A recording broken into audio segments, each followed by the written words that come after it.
বান্টু, একজন মধ্যবিত্ত ব্যাকগ্রাউন্ডের একজন অকথ্য যুবক, বুঝতে পারে যে সে একজন কোটিপতি শিল্পপতির জৈবিক পুত্র। তার প্রকৃত পিতামাতাকে জানার পর একটি ধারাবাহিক ঘটনা ঘটে, যার মাধ্যমে বান্টু তার জৈবিক পিতামাতার সাথে দেখা করে এবং তাদের অজান্তেই তার পারিবারিক সমস্যার সমাধান করে। তো আজকে আমি 2023 সালে সদ্য মুক্তি পাওয়া সিনেমা শেহজাদার গল্পটি আপনাদের সাথে শেয়ার করব। তো চলুন শুরু করা যাক। এরকম নিত্য নতুন রোমাঞ্চকর তথ্য জানতে এখনই চ্যানেলটি সাবস্ক্রাইব করুন এবং পরবর্তী ভিডিও দেখার জন্য আমন্ত্রণ রইল। 1995 বাল্মীকি এবং রামচন্দ্র অনন্ত এআরকে রামকৃষ্ণের কোম্পানিতে কেরানি হিসাবে তাদের কর্মজীবন শুরু করেন। রামচন্দ্র, যিনি এআরকে এর কন্যা যশোদা ইয়াসুকে বিয়ে করেন, ধনী হন এবং বাল্মীকি দরিদ্র থাকেন। তাদের উভয় সন্তানের জন্মের দিন রামচন্দ্রের পুত্র মৃত বলে মনে হয়। নার্স সুলোচনা যখন বাল্মীকিকে এই বিষয়ে জানায়, তখন সে রামচন্দ্র এবং ইয়াসুকে করুণা করে এবং মৃতের সাথে তার শিশুর বিনিময় করার প্রস্তাব দেয়। তাদের পরিবর্তন করার পরে তবে দৃশ্যত মৃত শিশুটি কাঁদতে শুরু করে।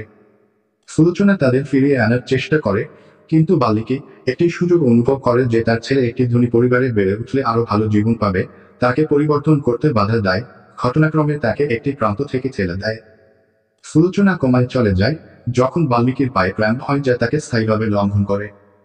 ছেলে দুটি ভিন্ন উপায় বড় হয়। রামচন্দ্রের বাড়িতে বেড়ে ওঠা রাজভিতু, নির্দোষ এবং মৃদুভাষী।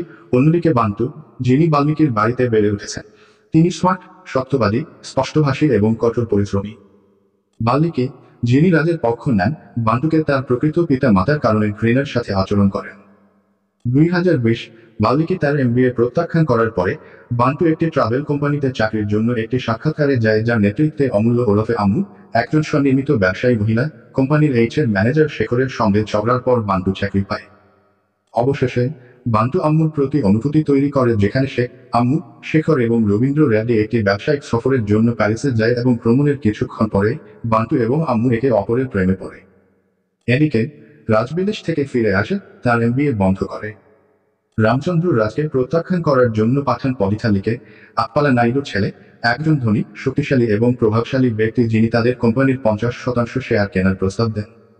রামচন্দ্র হোটেল থেকে চুক্তিটি দেখেন, যেখানে আম্মু এবং বান্টুর সাথে আম্মুর ফার্মের বিনিয়োগকারী সুদর্শনামের সাথে বৈঠক হয়, যে আম্মু ট্রাভেল এজেন্সি কিনে নিতে চায়।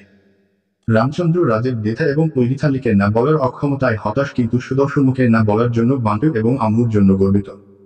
এরপরে রাজ এআরকে এর পরামর্শে আম্মুর সাথে বাগদান করে, যদিও রাজ ইতিমধ্যে তার চাচাতো বোন নন্দিনী, নান্দু এর সাথে প্রেম করছে।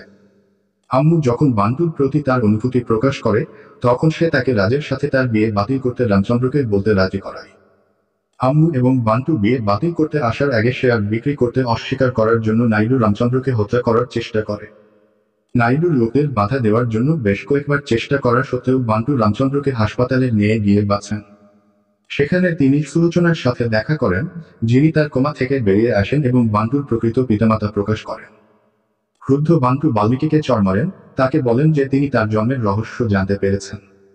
বান্টু তখন রামচন্দ্রের বাড়িতে প্রবেশ করে, যার নাম বৈকুণ্ঠপুরম। রামচন্দ্রকে বাঁচানোর জন্য এআরকে বান্টুর প্রতি অনুরাগী। বান্টু ইয়াসুর সাথে রামচন্দ্রের ভাঙা সম্পর্কের, যা নাজুক ছিল, কারণ 7 বছর আগে রামচন্দ্রের একবার এক মহিলার সাথে সম্পর্ক ছিল। পালাথল্লির সাথে বিরোধ মিটিয়ে ফেলা এবং পরিবারের দুর্নীতিগ্রস্ত সদস্যদের সংস্কার করার মাধ্যমে বান্টু ঘরের জর্জরিত সমস্যাগুলি সমাধান করতে শুরু করে। কাশিরাম এবং সীতারাম পরে এআরকে বান্টুকে এনফোর্সার হিসাবে নাম দেয় এবং তাকে শেয়ার হোল্ডারদের সিদ্ধান্ত নেওয়ার অধিকার দেয়, যা কোম্পানির দিকে পৈদিথালির অগ্রগতিকে বাধা দিতে সহায়তা করে। তাদের বাড়িতে ছুড়ে দেওয়া একটি পার্টিতে ইয়াসু বান্টু এবং আম্মু একে অপরকে চুম্বন করতে দেখেন। বান্টুকে বাল্মীকি বাড়ি থেকে বের করে দেয় যখন রাজের সাথে আম্মুর বাগদান বাতিল হয়। নাইডু তার সুবিধার জন্য পরিস্থিতি ব্যবহার করে অপহরণ করে এবং নান্দুকে হত্যার হুমকি দেয় যদি না রামচন্দ্র পৈদিথালিকে শেয়ার দেন। বাল্মীকি যখন নন্দুকে বাঁচাতে বান্টুকে অনুরোধ করে, সে প্রত্যাখ্যান করে, কিন্তু যাই হোক চলে যায়।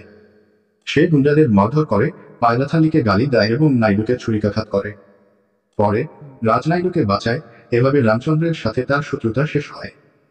বান্টু এবং বাল্মীকি বৈকুণ্ঠপুরমে পৌঁছান, যেখানে এআরকে বাল্মীকিকে চড় মারেন এবং প্রকাশ করেন যে তিনি তার মৃত্যুর ঠিক আগে সুলোচনা এবং বান্টুর মধ্যে কথোপকথন শুনেছিলেন। বান্টু তার জৈবিক পিতা রামচন্দ্রের সাথে একত্রিত হয়, কিন্তু তাকে ইয়াসুর কাছে সত্য প্রকাশ না করতে বলে, এই ভয়ে যে রাজ তার আসল সন্তান নয় তা জেনে সে হতাশ হতে পারে। এই সম্পর্কে অজান্তে ইয়াসু মন্তব্য করেন যে বান্টু রাজের সমান, কারণ তিনি নান্দু এবং পরিবারকে বাঁচিয়েছিলেন। যার ফলে বান্টুকে এর 50% ভাগ দেওয়া হয়েছিল। ইয়াসু তারপরে বান্টুর মতো যোগ্য এবং কোম্পানির সিইও হওয়ার জন্য বাল্মীকিকে রাজকে 5 বছরের জন্য প্রশিক্ষণ দিতে বলে।